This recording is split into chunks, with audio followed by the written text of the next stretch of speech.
आपल्या संस्थेचे सभासद उपोषणाला पाचला बसले होते, तर 2 दिवस उपोषण चाललं होतं. त्यांच्या ज्या मागण्या होत्या ना, ज्या संस्था पातळीवर होत्या, त्याचं संस्था पातळीवर काही निराशन झालं असं नसन झालं. सगळ्यात त्यांनी महत्त्वाची ही लेखापरीक्षणाची मागणी केली होती.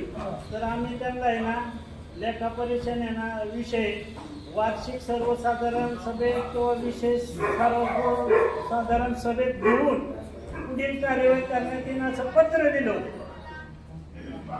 करायचं ना. तुमचा विषय हा विषय पहिला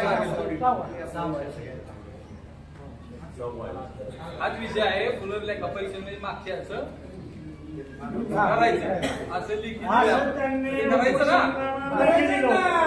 आम्हाला फक्त करायचं लेखा परीक्षण आपल्याला फार आपल्या कवरही करता येतं. माझं जे येणार 2014 पासून लेखा परीक्षण झालेलं आहे, पण ती चुकीचं काय झालं हे संचालक मंडळाने शोधलं पाहिजे. मी काय सांगतोय ऐका, ऐकून घ्या, ऐका. त्या पत्र अहवालामध्ये 2016चं पत्र काढलं आणि ती पत्र आहे ती आहे, ऐकून तर घ्या. त्याच्यावर सही कोणाची हे बघा. माझी खाती 2 आहे, ती एकच खाते कसं काय. तुम्ही पुन्हा पुढे लगेच सांगून मला सगळ्यांना मांडू द्या. मग ते पत्र काय नाही आम्हाला, मला परत लेखापरीक्षण करायची गरज नव्हती म्हणून त्याला तुम्ही आहे ना आता कुणाकडे कुणी केलेलं लेखापरीक्षण टीडीवरूनच केलेले. त्यांना तुम्ही विचारलं की त्यांनी काय उत्तर याला विचारलं मी. त्याच्या वरच्या अधिकाऱ्याकडे समतीकडे गेलो, संस्थेने काय करायचं साहेब समतीकडे गेलो, डीडीआरकडे गेलो, सहकार आयुक्ताकडे गेलो. त्यांनी पत्र आले किती कारवाई करण्यात यावी म्हणून. मग आता 23चं पत्र आहे माझ्याकडे.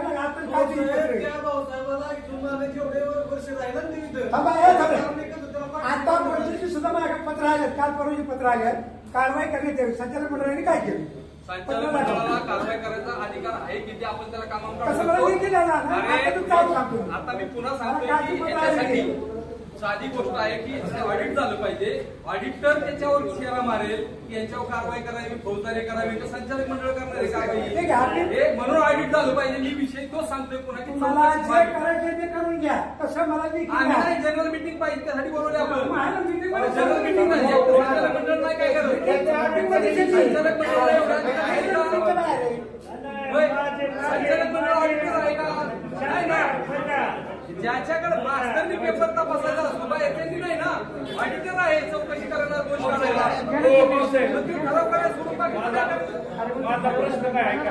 संचालक मंडळ तुमच्या बरोबर आहे ना, तुम्ही ऑडिट करा, आम्ही तुमच्या बरोबर आहे. त्याच्यावर पुन्हा दोष सुद्धा वैयक्तिक म्हणणं आहे की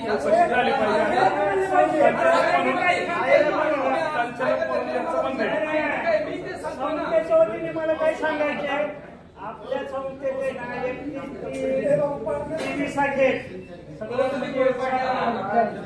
पडताळापत्र घेणार, शासकीय लेखापरीक्षण तपासणी करून 1/4/23 पासून केंद्राच्या सॉफ्टवेअरवर आपलं काम चाललेलं आहे. आज अखेर आज सगळे ऑनलाईन चाललेले. आता तिथं बाट्या निरंक करून का असेल ती बाट्या गृहीत धरून ती काम पुढे चाललेलं आहे. आता ही जर पाठीमागे आपण गेलो तर ते केंद्राच्या सॉफ्टवेअर मधून बाहेर पडेल. आपण मला काय म्हणायचं होतं, त्यांचा विषय ना, त्यांच्या विषयापुरतं चाचणी लेखापरीक्षण घ्या ना. ऐका, माझं म्हणणं असं काही चुकीचं नाही. सगळं हे केंद्रीय यंत्रणेमध्ये झालेलं आहे. भाऊसाहेब ऐका, तुम्ही म्हणता ते 100% हे आहे की आपली संस्था पुढे गेली पाहिजे, परंतु हे मागे जे काय झालं हे सगळी लोक आहेत का नाही, त्यांचंही म्हणणं आहे की ह्याच्यामध्ये झालेले घोळ हे निराकरण झालं पाहिजे. त्यासाठी आपण कमीत कमी, माझंही म्हणणं आहे कमीत कमी 5% तरी ऑडिट झालं पाहिजे. ऐका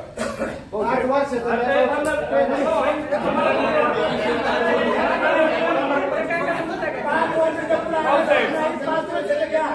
घ्या पण. 2000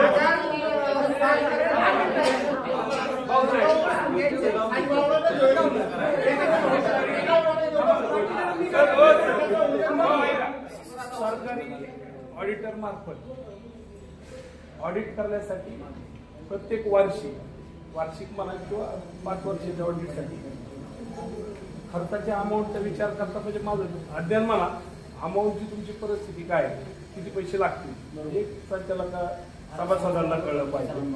दुसरा विषय तुमची आर्थिक कॅपॅसिटी. त्यांचं जे म्हणणं आहे भाऊंचं सरांचं त्यांच्याशी मी पण सहमत आहे. कधी कधी मनात असं येतं की लोक गावची चांगली होती म्हणून थांबली, अजून एखादी सहकारी संस्था आमच्यासारख्याला वाटतं आपलं रजिस्टर करावे, नादीच लागायला नको तुमच्या या चिखलाची. पण शेवटी ही गावचीच आहे, ही बाहेर निघली पाहिजे, गुंतलेले सभासद बी बाहेर निघले पाहिजे. सर म्हणले त्या पद्धतीने मागच्या पूजाला एक हात घालतो की ऑनलाईनच्या यादीच्या विषयात सर काय झालं तर मग आपण हिशोब केला 1.5 कोटी रुपयाचं तसं संस्थेकडे 100% तुम्ही मान्य करा. का झालं तर शासनाची 1.5 कोटी रुपयाची कर्जमाफी आली, ती जर तुम्ही संचालक मंडळ असेल किंवा भाऊसाहेब असतील किंवा बाकी तुमची जी संस्था आहे यांनी जर लोकांपर्यंत जाऊन दिसतं हाताच्या अंगठे घ्यायचे त्यांचं करून घ्यायला लावायला पाहिजे होतं, तरी 1 कोटीने आपली संस्था पुढे आली. लोकांना याचा अर्थ लोकांना तुमची आलेली यादीच माहिती. आता त्याच्यावर आपण चर्चा करून ती यादी लावा भाऊ म्हणतात भाऊच्या समाधान मी हा म्हणतोय समाधान निष्पन्न काय काय कारवाई झाली पाहिजे. गावाला जाऊन आता पुढे जाताना भाऊने जो मुद्दा मांडलाय ना त्या विषयावर सांगतो.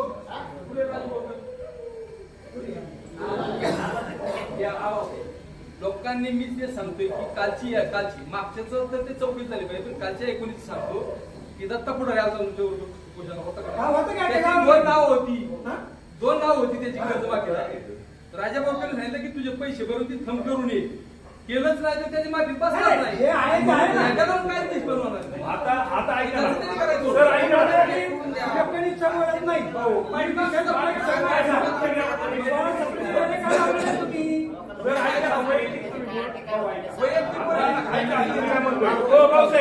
मी प्रश्न काय विचारतो माफीच्या विषयी आणि तुम्ही मिळून काय करणार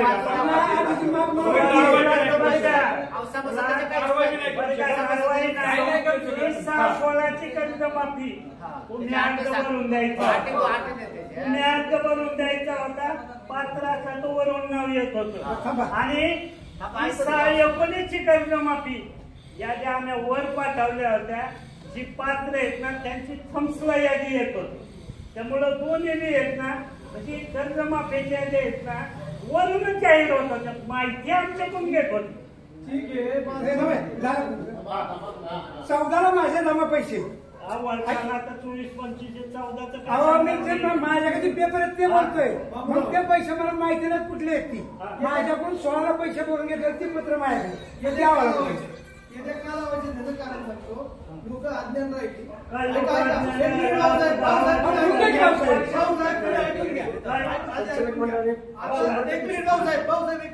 त्या याद्या लावल्या नाहीत किंवा लोकांना माहित नव्हतं बरोबर नाही. आता जर लावली लोकांच्या यादी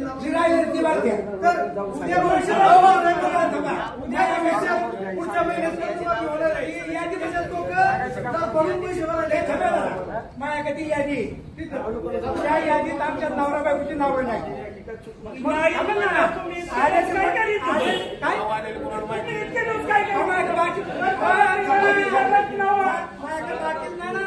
म्हणून मी नावच करीन अरे रिपोर्ट मध्ये थकवाची आहे माझ्याकडे 18 पर्यंत दाखवता आले रिपोर्ट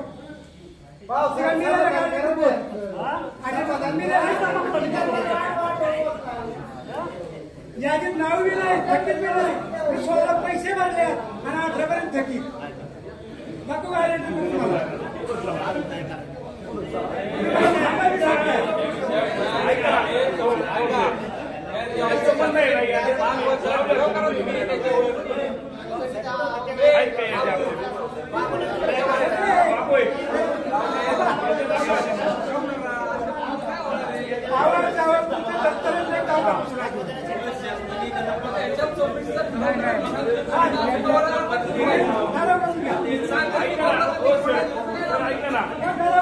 विषय झाला या चालूला शासकीय ऑडिटर न्यामा आणि मागच्या एक 5 वर्षाचा ठीक आहे सरांचं जे म्हणणं आहे ना मागच्या एका 5 वर्षाचा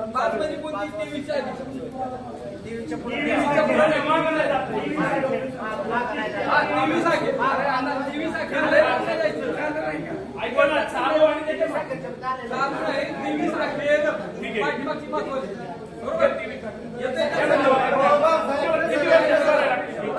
प्रत्येकाचा मतदार हे काय म्हणतो 2000 पहिली कर्जमाफी कधी झाली पहिली कर्जमाफी कधी झाली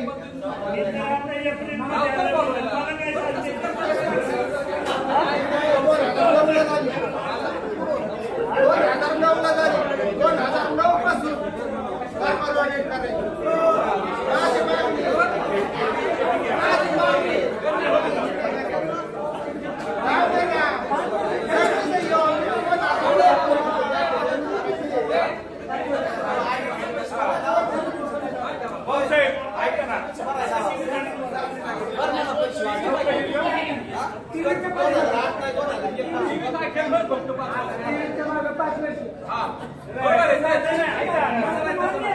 चालू म्हणा त्याला काय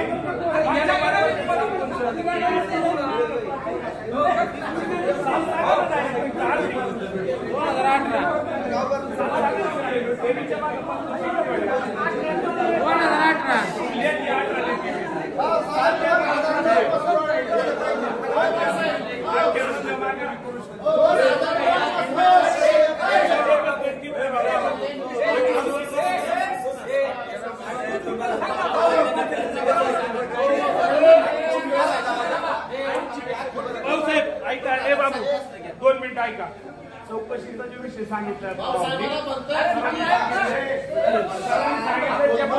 23 तारखेला 5 म्हणजे 18 ते 23 असं होईल 18 ते 23 लिहा आणि ते मंजूर करून टाका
म्हणजे तुम्ही काय मला काही हे करताय का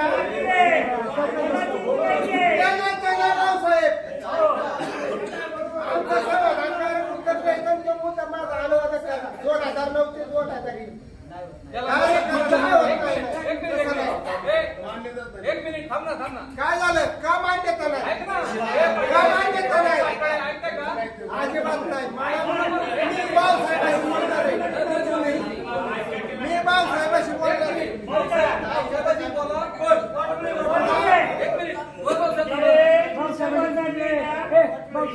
बोला आणि त्याच्या पलीकडे काय म्हणायचे परीक्षण करत त्याला मुदत ठरलेले आहे किती दिवसाचं घडतंय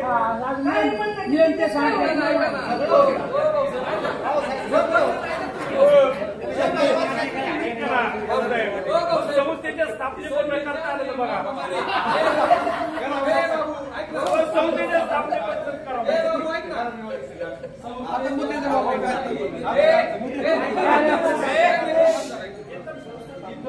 सभेच्या नियमाप्रमाणे कुणीही ठराव मांडू शकतो बरोबर पण त्या ठरावाला अनुमोदन करणारा जी मतावर आल्यावर कळतं की कुणाचं बहुमत आहे आणि ठराव मंजूर करायचा नाही करायचा नुसतं मी म्हणतो म्हणून करा असं चालत नाही सगळ्या लोकांची संमती पाहिजे लोक तुमच्या बरोबर पाहिजे मी म्हणलं की भाऊसाहेब तुम्ही सांगितले मागे लोकांनी नाही मांडला, तुम्ही मांडलाय. कुणी मांडला ना मग नाही. त्याला लोक हा म्हणले ऐकून घ्या का म्हणले नाही लोक काय तरी नाही. काय म्हणले काय? हा म्हणले पाहिजे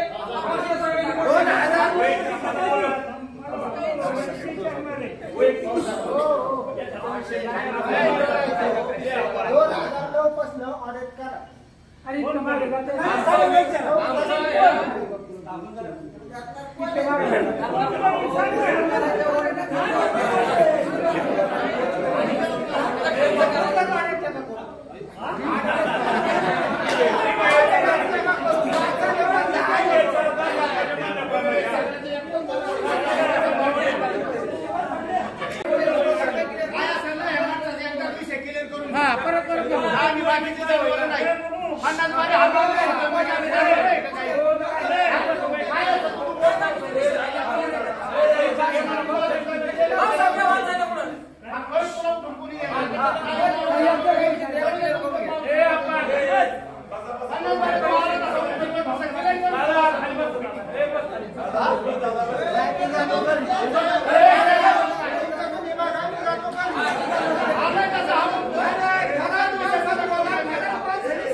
सगळे वाचा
रंगनाथ शंकर दोरगे 9,32,500, लक्ष्मण बबन काटकर 5 लाख रुपये, सुरेखा लक्ष्मण काटकर 4,80,000 रुपये, महेश लक्ष्मण काटकर 4,80,000 रुपये, उमेश लक्ष्मण काटकर 4,80,000 रुपये, राजाराम बबन सोरमले 3,20,000 रुपये,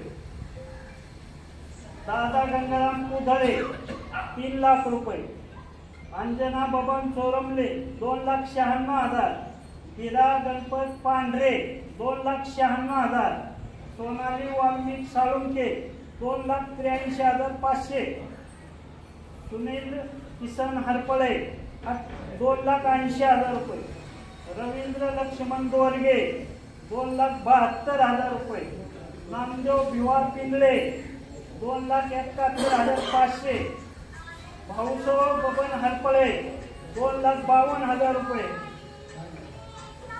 मायलाबाई शिवानी लकडे 2,40,000 रुपये, संभाजी अनंत दोरगे 2,37,600 रुपये, बबन शंकर जाधव 2,32,000 रुपये, सरस्वती विठ्ठल भोसले 2,24,000 रुपये, कल्याण पोपट दोरगे 2,24,000 रुपये, सुनंदा ईश्वर कापरे 2,24,000 रुपये, फक्कड बाबूराव जाधव 2,17,000 रुपये. बारकाबाई शिवाजी लकडे 2,16,000 रुपये. दशरथ पांडुरंग बोरगे 2,10,000 रुपये. नाना गणपत पांढरे 2,08,000 रुपये. चंद्रकांत विठ्ठल दोरगे 2,08,000 रुपये. नंदकुमार सीताराम दोरगे 2,08,000 रुपये. रघुनाथ बापू दोरगे 1,92,000 रुपये. मंथन सुदाम काटे 1,87,737 रुपये.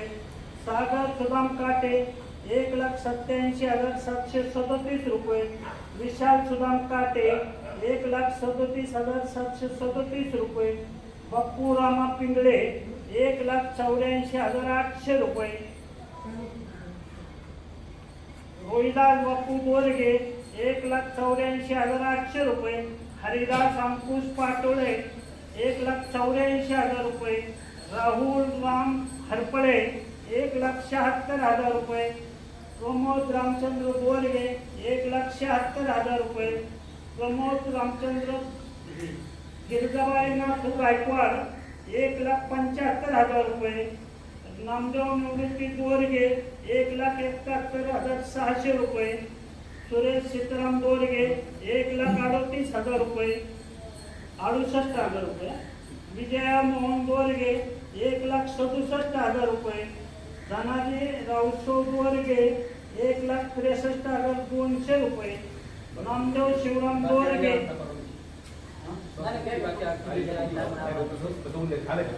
आले किती 25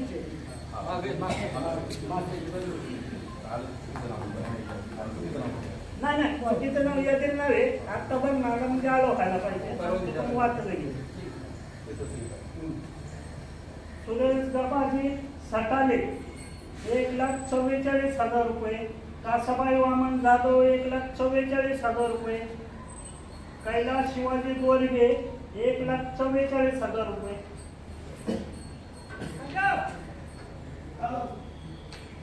44,000 रुपये. सुरेश सर्जेराव कोलते 1,44,000 रुपये.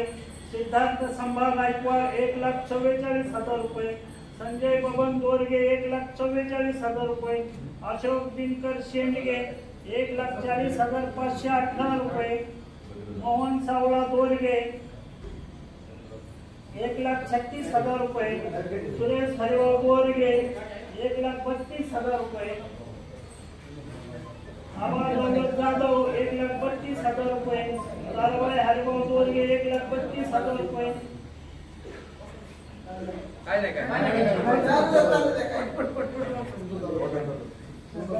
सुरेश लक्ष्मण बोरगे 1,28,000 रुपये. शिवाजी पोपट बोरगे 1,28,000 रुपये. राहुल उत्तम बोरकर 1,28,000 रुपये. नाना सतीश नारायण बोरकर 1,28,000 रुपये. सभासदांच्याकडे टोटल थकबाकी आहे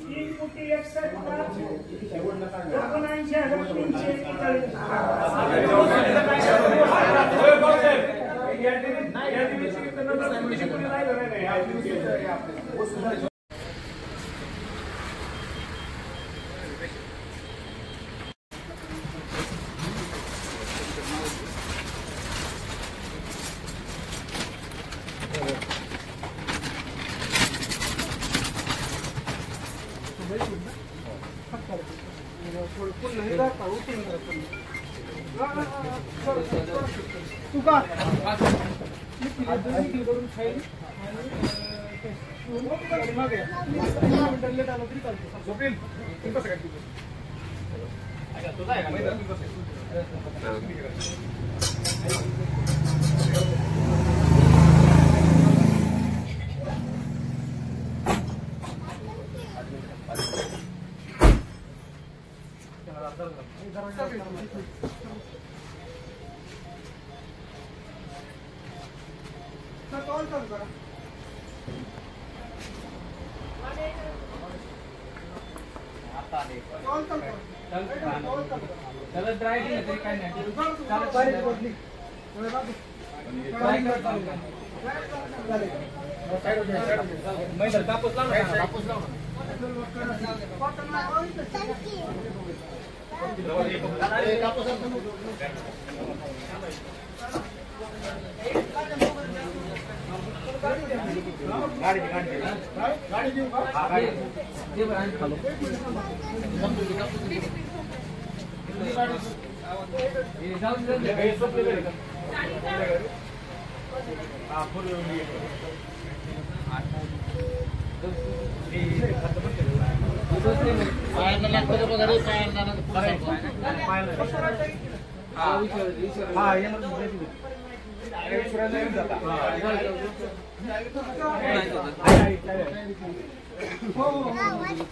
येणार कोण आहे ते पुढे